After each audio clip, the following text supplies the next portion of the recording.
Hello everyone, Josh first back again, bringing you guys some more Black Clover Phantom Knights. Now, the game has finally released globally, but here is a caveat. For some reason, the Google Play Store, for a lot of people, is not allowing them to actually install the game. It's still saying pre-registration or pre-registered or already registered, which is very, very weird.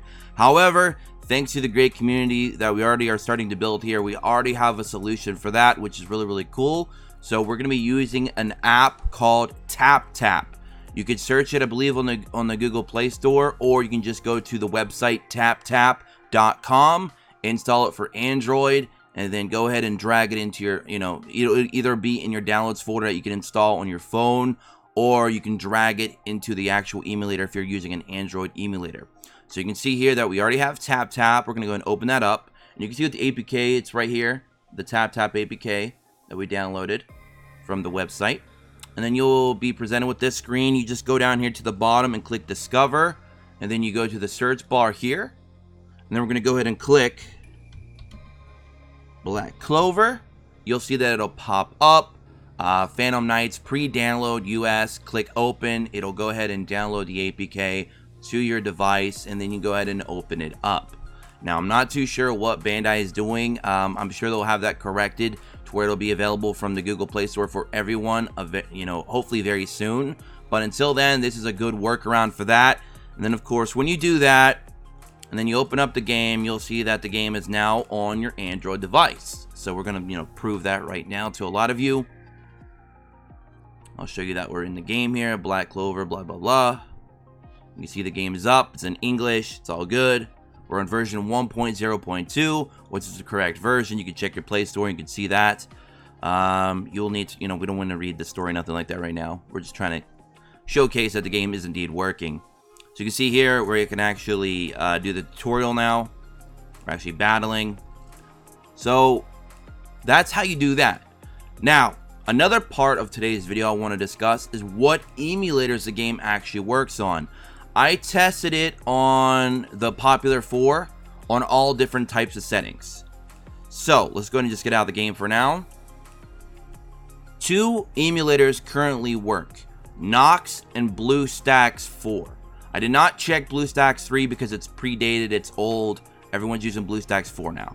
So we got the new Nox version 6.6, which is the latest version, using Android 7. I did not try to do a multi-instance and use Android 5 because I don't think Android 5 is going to work. And the reason I don't think Android 5 is going to work is because 2 emulators that use Android 5 do not work. And that is, unfortunately, Mimu and what was the other one? LD Player, which is unfortunate because those are like 2 of the faster, more lightweight, less resource hungry for your PC.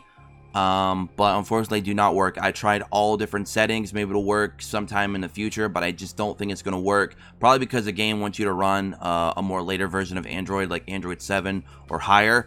And the reason why I have that theory is because it's working on 2 different emulators that run on Android 7, but it's not working on the 2 emulators that run on Android 5.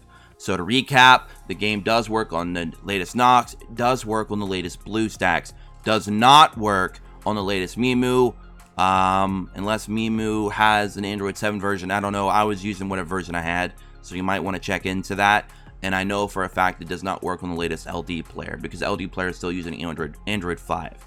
Now, if you are running this on Nox, I prefer running this on Nox over BlueStacks because BlueStacks to me is still the slowest, most outdated feeling emulator, even though it has the most money and investment into it because of they got all of those those little games and stuff like that you can unlock and get free merchandise and stuff by playing apps. So they try to be more modern, but the back end feels really dated. It's really slow, very resource heavy is BlueStacks. That's why I'm not a big fan of BlueStacks. Nox is also pretty resource heavy, but there is a way to get around that slightly. So if you are using Nox, especially if you guys want to reroll with multi-instances, you want to go to performance settings, make sure you set your CPU cores, go to custom, okay? And set your CPU, your cores to 3, and set your memory to 3072. That way you're using 3 gigabytes of memory, 3 CPU cores. If you are running a quad core or even a hexa core, I would still recommend using these settings because you don't want to fully use everything of your computer. especially if you're doing other things, like if you're searching the web, if you're listening to music or whatever, have any other applications open. You don't want to completely overload your computer and shut it down and constantly keep getting freezing. But you also don't want to let Nox use the bare minimum in resources either, because since Nox is so resource heavy, you'll just the app will feel very sluggish. So you definitely want to give and take a little bit here. Okay, so far the sweet spot has been 3 CPUs, memory 3000. Now if you're not running at least 8 gigabytes or more, knock that down to 2000 megabytes instead of 3000 for memory. And if you're not, and for whatever reason, if you're on a dual core, you need to go out and get a quad core, because we're in 2020, guys. Dual cores are just not going to cut it anymore. All right, now graphics rendering mode, keep that on OpenGL. OpenGL was so much faster than DirectX. DirectX is another, predated thing. It's a Microsoft thing. So just stay away from DirectX. We are now in the new age of OpenGL just being superior.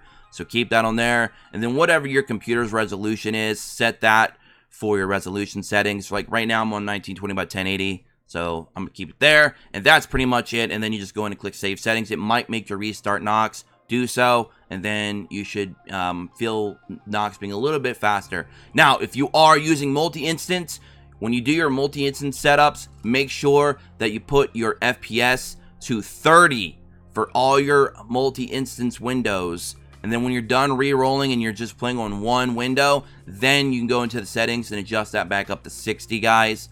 I should probably show that real quick. Believe it was under, game settings. Go to frame settings. See how mine's on 60. If you are doing multi-instances, you want to put that down to probably 20 or 30. That way you're not lagging out or putting too much strain on your computer, depending on how good your computer is. I have a pretty high performance custom built computer, so I'm okay, but not everybody is in that situation, so you want to be very careful. So that is it, guys. Hopefully this was helpful, and all of you got all the information that you needed on how to get into the game if you are an Android user for both emulator and just Android mobile phone. So with that said, wish you all well. Have an awesome day wherever you are. Until next time, don't forget to hit that subscribe button, tick notifications, join us in the Discord in the description below, and I'll talk to you all in the next one. Until then, peace.